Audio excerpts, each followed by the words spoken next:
Just before we dive in today, got a huge shout out to our sponsor, Conflict of Nations. Have you ever wanted to lead your own country to victory in modern global warfare? Well, probably not in real life, but that's where Conflict of Nations comes in. A free online PvP strategy game where you're not just playing, you are dominating. Conflict of Nations lets you choose a real country, build your army, and engage in battles that can last 4 weeks. Tanks, jets, nuclear submarines, you name it, you command it. And the best part, you can declare war on your neighbors or form alliances with other players. It's like a global chess game, but with way cooler pieces. You've got complete freedom to shape your own strategy. Whether you're into long-term planning, PvP showdowns, or real-time action, Conflict of Nations has got you covered. And you can seamlessly switch between PC and mobile. Click on the link below to get 13,000 gold and a free 1-month premium subscription. It's only available for the next 30 days, so don't miss out. And now, let's get into today's video. For Trevor Locke, Wednesday the 30th of April was a day that began like any other. He was a police officer of London's Metropolitan Police Force, and at that time, he was assigned to diplomatic protection duty, specifically at the Iranian embassy. There, he couldn't believe his luck. Days that used to be spent chasing crims through London's dirty streets and occasionally getting 10 bells beaten out of him were now spent bimbling about in a bougie marble-clad foyer, wherein the greatest stress of his day was deciding which artisan coffee he fancied from the embassy's barista. His luck, however, wasn't to last long, as on that fateful day, the once calm and placid surrounds of the embassy became the scene of the single most tense situation of his entire career, when at 11:30 a.m., the public entrance was smashed open by a mighty kick, and in poured 6 armed men stacked with machine guns and grenades. Keen to let everyone know they meant business, they wasted no time. 5 of the men immediately fanned out and encouraged everyone present to back away from the door at muzzle point. At the same time, the final man, the group's leader, pointed his own machine gun toward the ceiling and dumped an entire magazine into it. In the first few seconds that it took for that scene to play out, Trevor had abandoned his cappuccino and placed his gaze on the gunman, and now he faced a burning dilemma as tucked out of sight under his shirt was a revolver, ready and primed with 6 rounds, 1 for each of the gunmen. So did he try to drop them, or did he play it cool? In the end, the gunman answered that question for him, as Trevor soon found himself with the muzzle of a machine gun pressed into his temple, the operator of which barked a very clear instruction at him: hands up or die. And so, with no other option, Trevor complied, but not before he subtly jigged himself around to hide his revolver in the folds of his uniform, a move that proved most clever because he got through a hasty pat down without it being detected, and so found himself in the heart of the building with the rest of the hostages, revolver still on his person. It had taken only minutes for that scene to play out, in which time the embassy had been completely secured by the gunmen from top to bottom, and now 26 hostages were at their mercy, Trevor among them.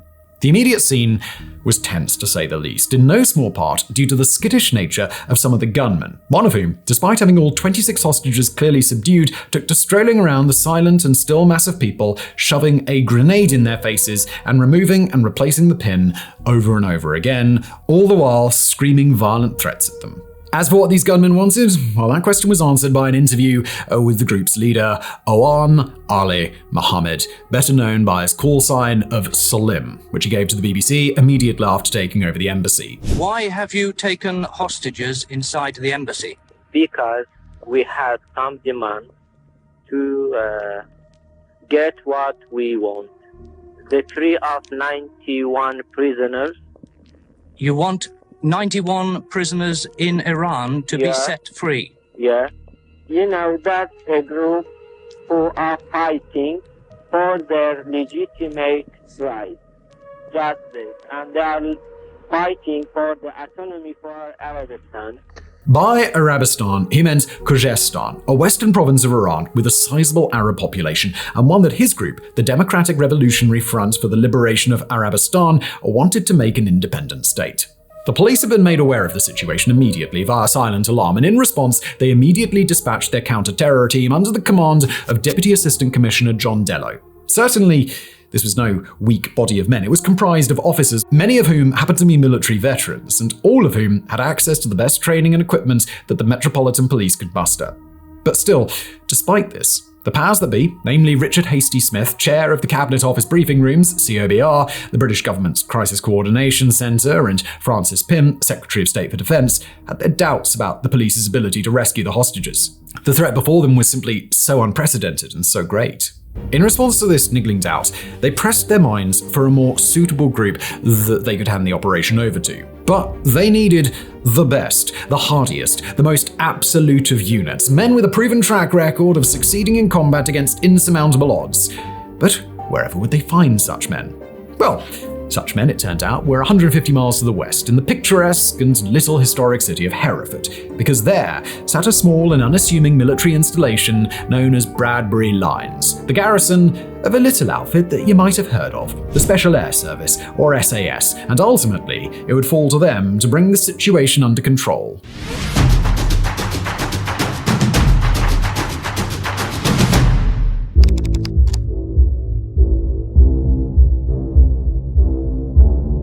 At that time, 22 SAS B Squadron had just been assigned to counter-terrorism duties, having just finished a stint overseas in a classified place doing classified things. Such an assignment was typically a welcome one, as it meant that they would remain UK-based for several months and so would get to partake in luxuries such as actually seeing their families from time to time and occasionally, with a bit of luck, maybe even having a bit of a social life on the weekend.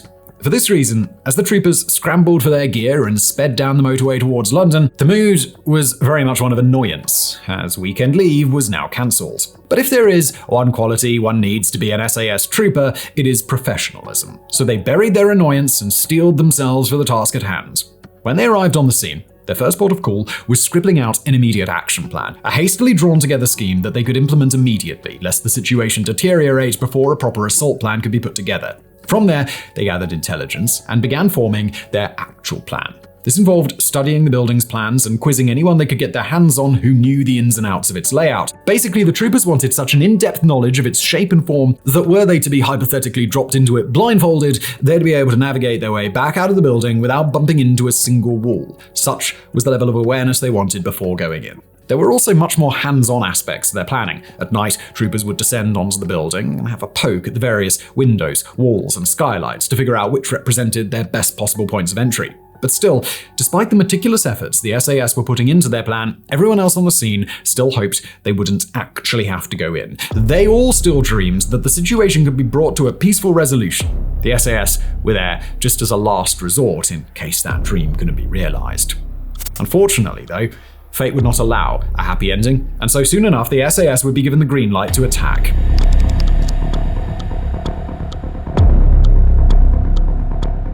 The standoff dragged out for many days, but despite this, Salim still thought he was the one in control. He was convinced that the British government was paralysed by fear, and that so long as he had his hostages, he would soon enough get his way. Unfortunately for him, his assessment of that situation was very, very wrong. In reality, the only reason his lungs still drew breath was due to the good graces of the British government, who had a long-standing policy of not escalating hostage situations so long as the perpetrators didn't start killing their prisoners. Unaware of that, and convinced that the British government just needed a little nudge of encouragement to make them properly bend the knee, Salim made a fatal miscalculation on day 6 of the siege. He killed a hostage. That hostage was Abbas Lavasani, the embassy's chief press officer. When looking for someone to kill, he was a no-brainer choice for Salim. Lavasani was an ardent supporter of the 1979 Iranian Revolution, a fact he made apparent throughout the siege, as he would constantly berate and make verbal jabs at the hostage takers, telling them all about how wonderful he thought Ayatollah Khomeini was and how lucky they were as Arabs to find themselves under his rule. Salim had found himself with the urge to kill him on day 1 because of this, but he repressed his violent urges to maintain Lavasani's value as a hostage. But now that Salim had decided he needed someone to kill, Lavasani was out of luck. And so, at exactly 13:45, he was dragged out to the entrance foyer, knelt down, and shot 3 times. Once in the chest, twice in the head. His body was then dumped unceremoniously out the front entrance. Unbeknown to him, Salim had just signed his own death warrant. Sir David McNee, Commissioner of the Metropolitan Police, upon seeing the grisly act play out before him, immediately requested to hand the operation over to the army, a request that Prime Minister Margaret Thatcher granted without a second's hesitation. Salim, however, was convinced that his act of barbarism had given him the upper hand in the negotiations, as he stated the following to the police.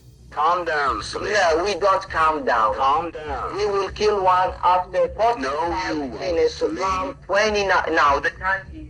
Salim, are you still there? No, we will kill the other. Look. We are very sorry. We are very sorry. When the meeting... No.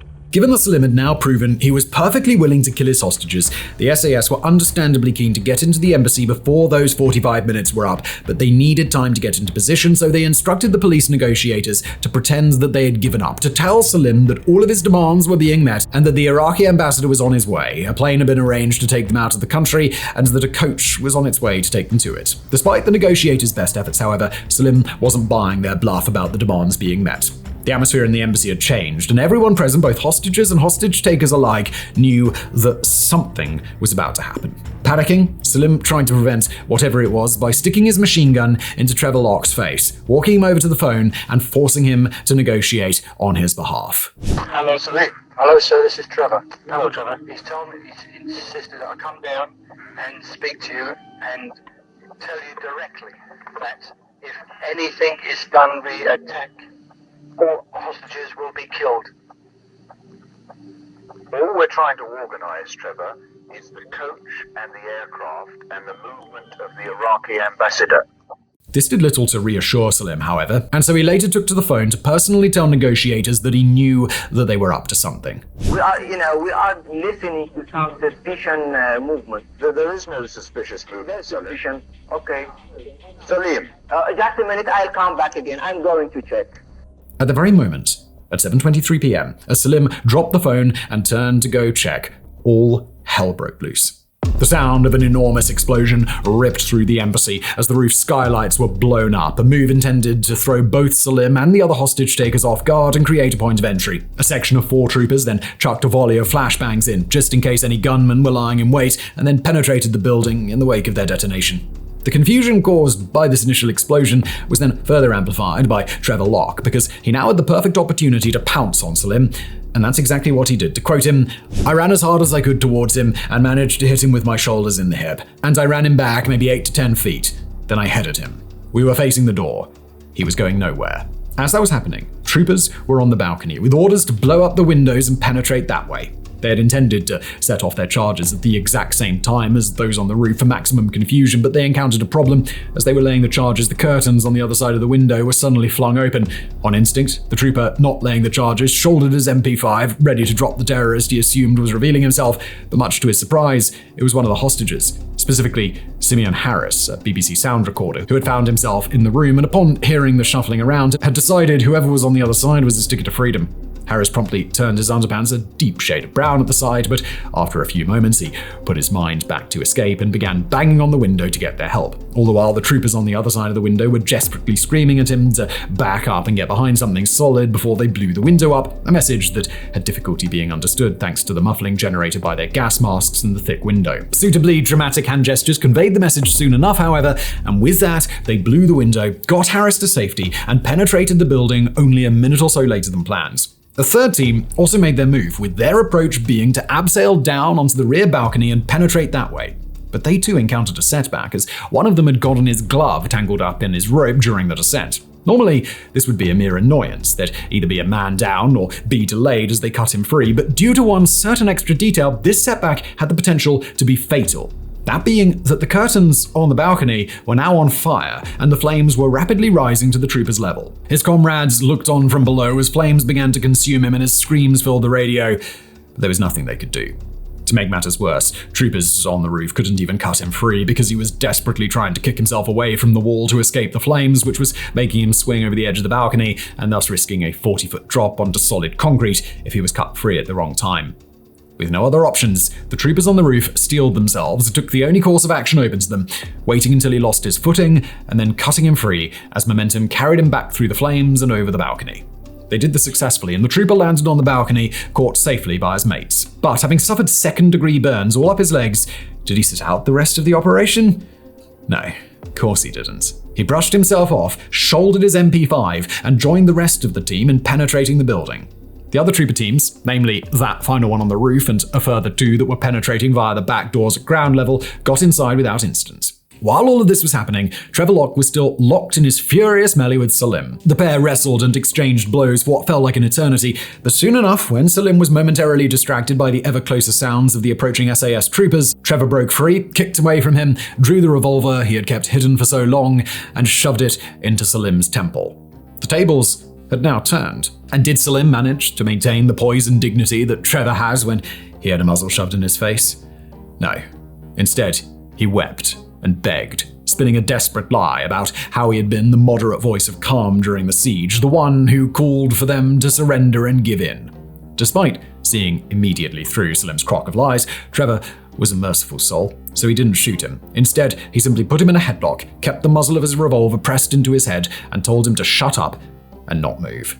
By the time this was all done, the SAS teams were deep into the building. Their approach was a simple but effective one. Having penetrated in groups of 4, they then subdivided up into pairs. One pair would clear a room by first throwing in some flashbangs and then storm in while laying down a hail of bullets. Then, with that room cleared, the other pair would move past them and do the same in the next room while the first pair covered their rear. The 2 pairs then repeated this pattern, leapfrogging their way through the building until the whole thing was clear.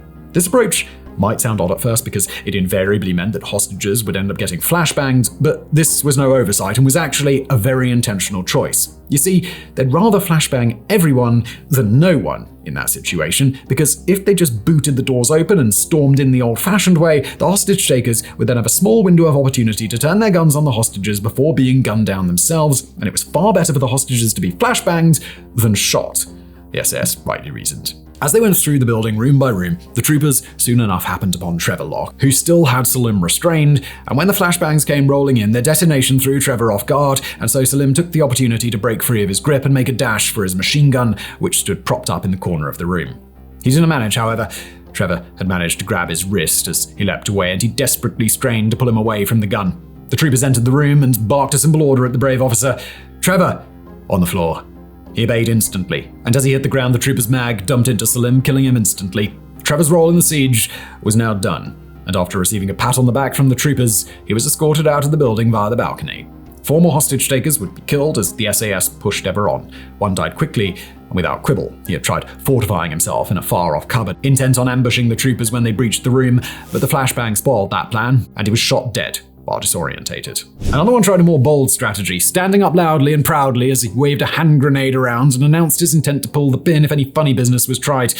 Unfortunately for him, real life isn't a Hollywood movie, so rather than his monologue being met with a monologue from the troopers as he presumably planned, he was simply pushed down the flight of stairs that he was stood atop, and when he landed at the bottom, 3 troopers dumped their mags into him. The 27 rounds that connected killed him instantly. There was then a further 2 holed up in a room on the 2nd floor with 9 hostages. They had twigged in advance that the SAS were outside and about to breach the room, so they turned their guns on the hostages, hitting Ali Akbar Samadejder, an embassy staffer, and Ahmed Dagdar, the embassy's medical advisor.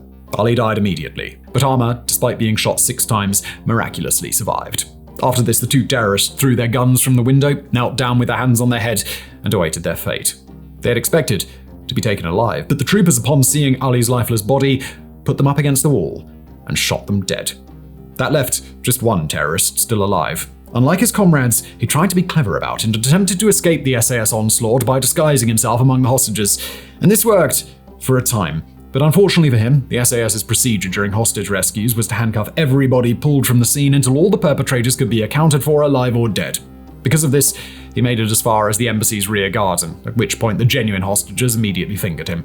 He did have some luck, however, because as a trooper pulled him to his feet and began to push him back towards the embassy, for no particular reason, that trooper was reminded that hundreds of cameras were currently trained on them, and so a quick U-turn was made to a nearby police van, and he was thrown into it, alive and well. And with that, the siege was over, and the SAS withdrew at 1940, a mere 17 minutes after they first went in.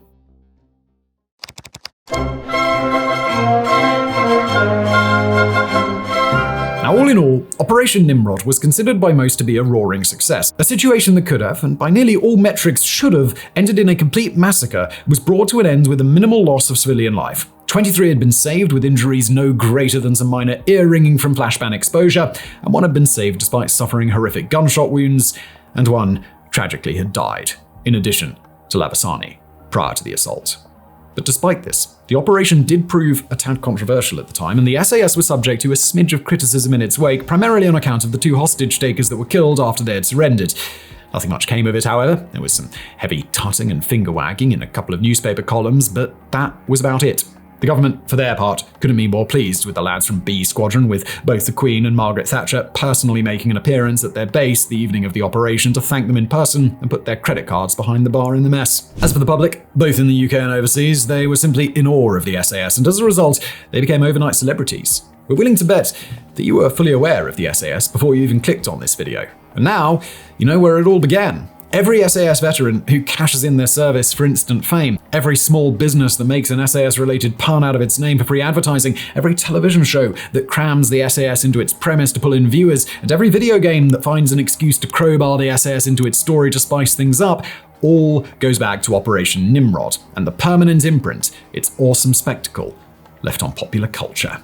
And that's the end of today's video. Just a quick reminder at the end here to check out Conflict of Nations, the free online PvP strategy game happening in modern global warfare. Grab your exclusive gift of 13,000 gold and a month premium subscription for free. Offer available only for 30 days. Click that link below and I'll catch you on the battlefield.